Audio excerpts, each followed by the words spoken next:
Look, the new Mario movie has not even finished proving itself.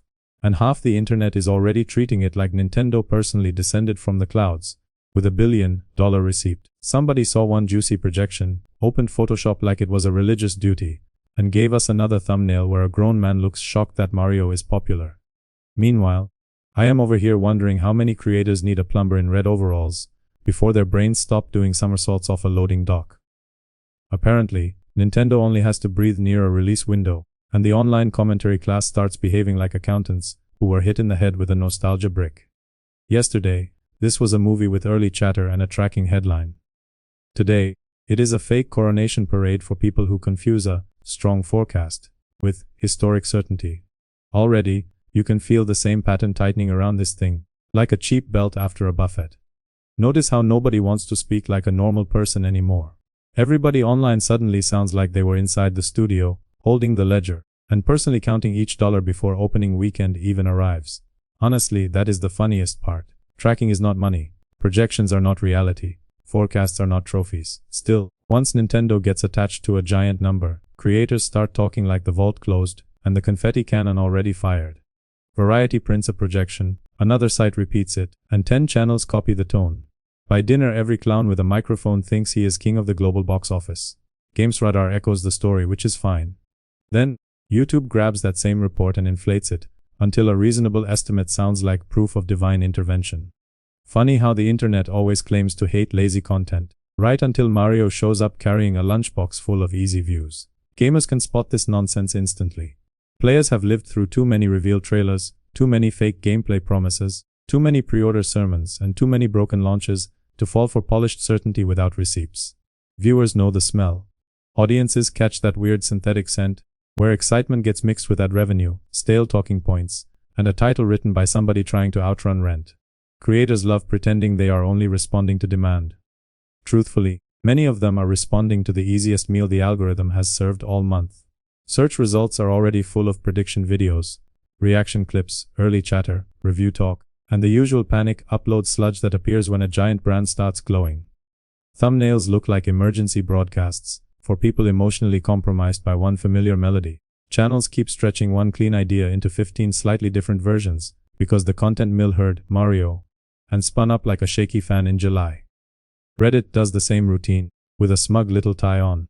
Forums insist they are just discussing numbers, then spend 6 hours writing what amounts to a campaign memo for Universal, with bonus charts.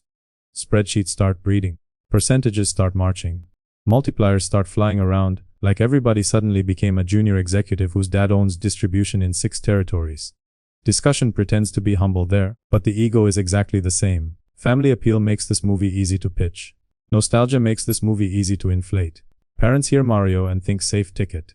Kids hear Mario and think bright colors, dumb fun and chaos. Adults hear one old music cue and briefly transform into emotional hostages with disposable income. Nintendo knows it. Universal knows it. YouTube definitely knows it. Nothing about this setup is hard to explain. Everything about this setup is perfect for low-effort creators who need a quick upload and cannot research past the second paragraph. Animated sequel, space setting, PG rating, broad release, recognizable cast, giant forecast, and one huge logo that does half the labor before anyone speaks. Research never enters the room, because research would slow down the upload schedule. Originality gets left outside with the smokers, because originality is bad for mass-produced certainty. Basic channels thrive on stories like this, because the story arrives pre-chewed. Average reaction guys do not need insight here. All they need is a red arrow, a face like they just saw God in a lunchbox, and the courage to read variety out loud without shame. Bold prediction: Gentleman Mario might sell tickets. Next, someone will bravely inform us that water remains wet, pizza remains popular, and sunlight continues to perform well in the daytime demographic. Safe headlines dominate this cycle, because nobody gets punished for stating the obvious with maximum confidence. Weak commentary always hides inside that trick. Predictable conclusions get dressed up as deep analysis, and suddenly every upload sounds like a man discovering spoons for the first time. Mature viewers can feel the difference between actual perspective and algorithmic ventriloquism. Real insight adds texture. Fake insight adds volume.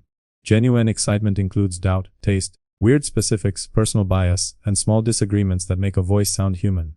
Synthetic hype strips all that out, polishes the edges, and serves the same emotional paste through 100 different mouths. Spoiler chatter makes everything even dumber.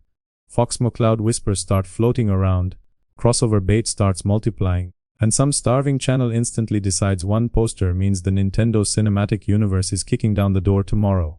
Rumors are catnip for weak creators. Speculation is where bad channels go to cosplay as prophets. Breadcrumbs become banquets on the internet, because hungry people would rather imagine a feast than admit they were handed a crumb. Cameo talk keeps the machine fed. Poster analysis keeps the machine fed. Thumbnail panic keeps the machine fed. Audience psychology explains why this works so reliably. People love feeling early. Viewers enjoy the illusion that they spotted the signal first, like being online at the right hour somehow makes them smarter than everybody else. Creators exploit that hunger constantly, because proximity to certainty sells almost as well as certainty itself. Parasocial trust makes the trick easier. Familiar faces can say ridiculous things in calm voices, and a chunk of the audience will still treat tone like evidence. Audience capture slides in right after that. Channels learn which performance gets the best response, then slowly shave off honesty, until every upload sounds safer, louder and more inflated than the last one. Fear drives a lot of this behavior. Nobody wants to be late, nobody wants to sound cautious, nobody wants to upload the one reasonable video, while 10 louder people sprint past with stronger titles and sheenier nonsense. Attention becomes the actual subject, even when everyone pretends the subject is movies. Culture online keeps rewarding people for turning maybes into monuments. Certainty performs better than caution. Drama performs better than patience. Scale performs better than accuracy. That is why the whole conversation feels weirdly overcooked before the movie even lands. From my side of the screen, this is less a celebration than a content harvest for undercooked opinions. Seeing the pattern changes the way you hear these uploads. Suddenly, the big declarations stop sounding smart and start sounding scared. Behind the confidence, you can hear creators racing each other to occupy the safest position first. Claiming Nintendo cannot miss is not brave. Declaring massive box office heat around Mario is not a visionary act. Calling this a likely crowd pleaser is not the kind of thought that should require theme music and 12 jump cuts. Gamers deserve better than coverage that treats their culture like a vending machine for easy engagement. Players are already generous with their attention. Fans will show up for smart commentary, sharp jokes, honest doubt, and somebody who sounds like he has lived on the same internet they have. Lazy uploads settle for the opposite. Every time a giant gaming brand hits mainstream movie coverage, the same parasites crawl out and start feeding on obviousness dressed as expertise. Cynicism earns its place here, because the cycle keeps proving it right. Good movies can still come out of bad coverage. Solid forecasts can still turn into real wins. Legitimate excitement can still exist without all this fake chest thumping from people treating estimates like championship banners. Quality and discourse are not married. Coverage and reality are not twins. Results and projections are not interchangeable. Just because a thumbnail screams hard enough, practical awareness starts with one tiny pause. Before believing the 100th confident upload, ask whether the person talking is actually adding anything beyond louder certainty. After hearing the same headline for the 9th time, ask whether you are watching analysis, or simply watching one idea get farmed until it stops paying. Instead of letting momentum drag your brain out of the room, keep a little space between hype and belief. Maybe the movie crushes. Perhaps it turns out great. Possibly, Nintendo walks away with another giant win, and all the forecasts look conservative by Monday. Even then, the roast still stands. Right now, this story works because it lets basic creators sound smart with almost no effort. Big brand, giant number, clear favorite, broad audience, easy emotion, simple narrative, and a built-in gaming fanbase already primed to care. Nothing flatters lazy commentary more than a winner-shaped headline. Average YouTubers do not need talent for this job. Plainly speaking, they need a recognizable logo, an exaggerated facial expression, bright red arrows, and enough breath control to read a trade article without passing out. Frankly, that is the whole punchline. Whenever Nintendo enters the room, the internet forgets math, forgets patience, forgets nuance, and starts clapping before the race even starts.